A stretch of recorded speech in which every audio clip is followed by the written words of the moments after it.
রান্না করা দুটি ইলিশ মাছের টুকরো, কিন্তু কোন প্রসেসে রান্না করা তা কিন্তু দেখে বোঝার উপায় নেই। ইলিশ মাছ বাঙালিরা বিভিন্ন উপায়ে রান্না করে থাকেন, তার মধ্যে সর্ষে ইলিশ অন্যতম। এই সর্ষে ইলিশই আবার এক একজন এক একভাবে রান্না করে থাকেন। আবার সর্ষে ইলিশের সর্বজন গ্রহণযোগ্য কয়েকটি উপায় আছে। আমি নিজেই সর্ষে ইলিশের আগে একটি ভিডিও করেছি, সেটির লিঙ্ক আমি ডেসক্রিপশন বক্সে দিয়ে দেব।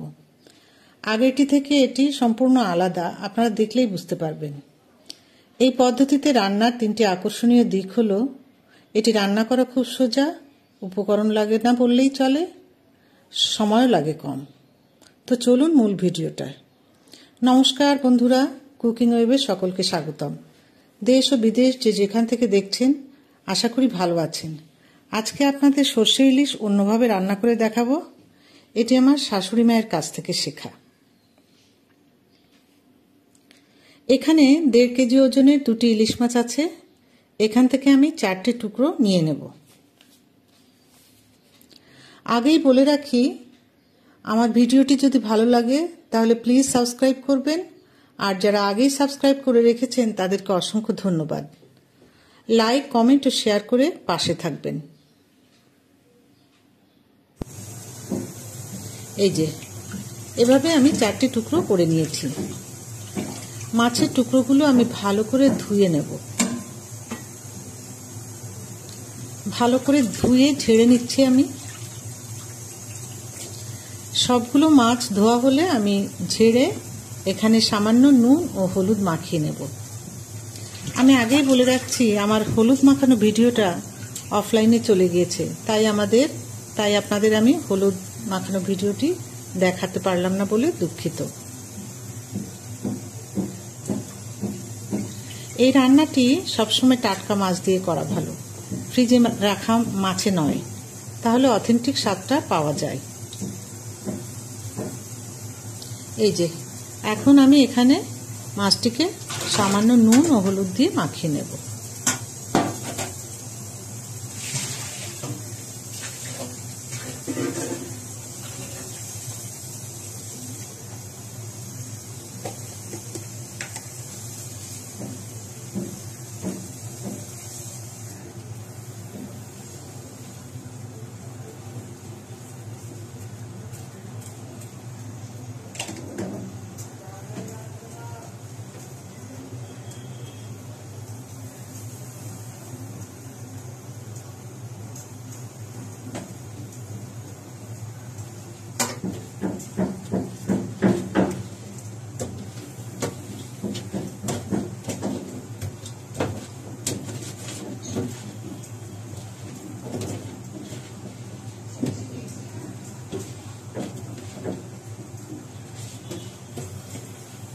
নুন হলুদ মাখিয়ে আমি মাছটিকে এক সাইডে সরিয়ে রাখবো। এদিকে 1 চা চামচ রাই সর্ষে ও 1 চা চামচ সাদা সর্ষে, মানে যেটা একটু হলদে আভা, ওই সর্ষেটা একসাথে ভিজিয়ে রাখবো। আমি আগেই ভিজিয়ে রেখেছিলাম। এখন আমি সর্ষেটা ভালো করে ধুয়ে 8-10টি কাঁচামরিচের সাথে একসাথে বেটে নেব। রাই সর্ষে হলে সর্ষের একটি জাত হয়। সর্ষে হয় 3 রকম, লাল, হলুদাভ আর কালো। লাল সর্ষেটা ছোট ছোট হয় এবং এর স্বাদ ও ঝাঁঝ ভালো হয়। এই যে এটাই রাই সর্ষে বলে। আমি আজকে শিলপাটায় বেটে নেব, কারণ শিলপাটায় মশলা বাটলে মশলা মিহি হয় এবং গ্রেভিটাও মসৃণ হয়।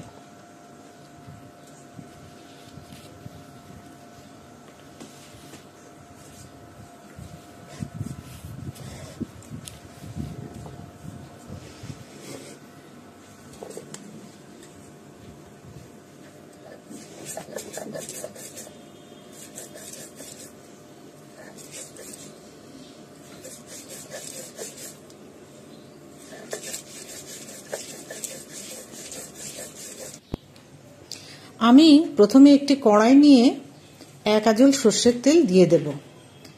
এই 1 আঁচল মানে ডান হাতের 1 কর পূর্ণ করে তেল দিয়ে দেব। আমার শাশুড়ি মা এভাবেই দিতেন, আপনারা এবার অনুমান করে নিন। উল্লেখ্য, আমি কিন্তু এখনো চুলার আঁচ জ্বালাইনি। এবারে মাছগুলো সাজিয়ে দিয়ে কড়াইয়ের মধ্যে সাজিয়ে দেব এবং আগে থেকে বেটে রাখা কাঁচামরিচ ও সর্ষে বাটাটা দিয়ে একসাথে মাখবো।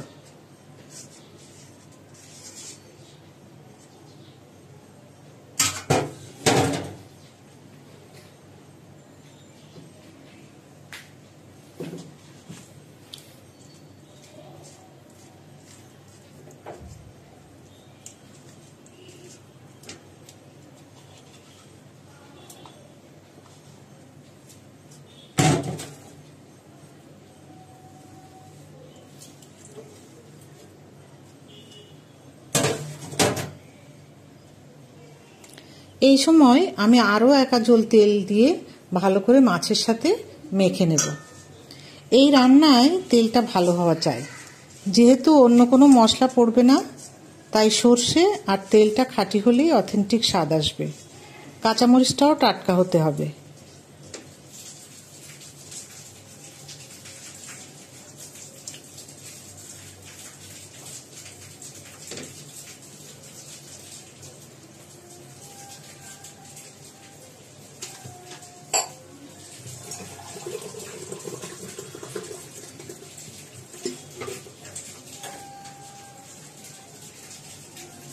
এবার হাত ধুয়ে দিয়ে দেব একটু জল।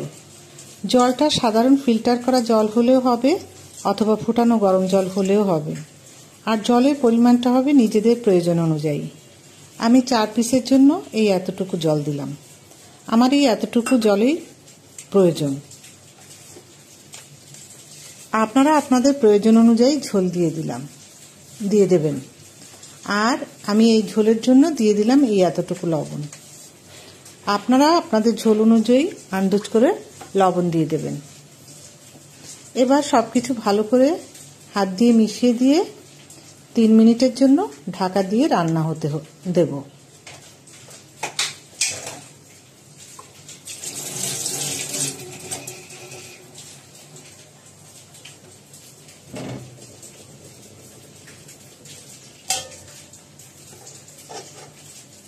এই সময় আমি গ্যাস ওভেন অন করে দেব এবং গ্যাসের ফ্লেমটা রাখতে হবে মিডিয়ামে।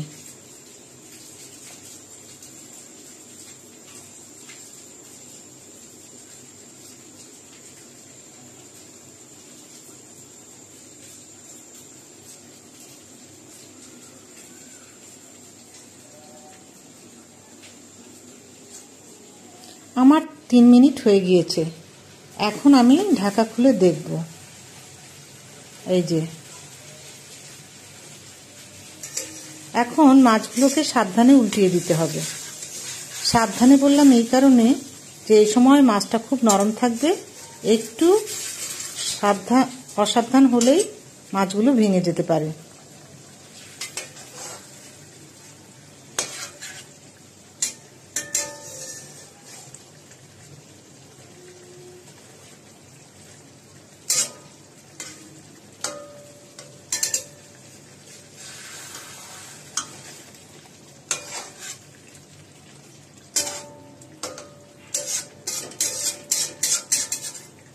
সবগুলো মাছ উল্টানো হলে আমি আবার 2 মিনিটের জন্য ঢাকা দিয়ে রান্না হতে দেব।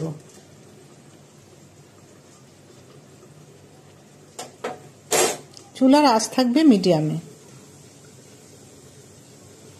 2 মিনিট পর ফিরে আসছি। দেখুন আমার রান্নাটা অলমোস্ট কমপ্লিট।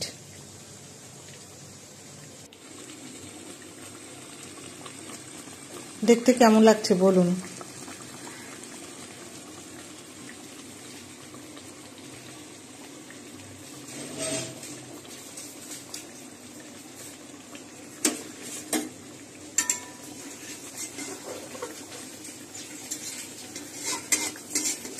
আর নাড়ানাড়ি করার কোনো প্রয়োজন নেই।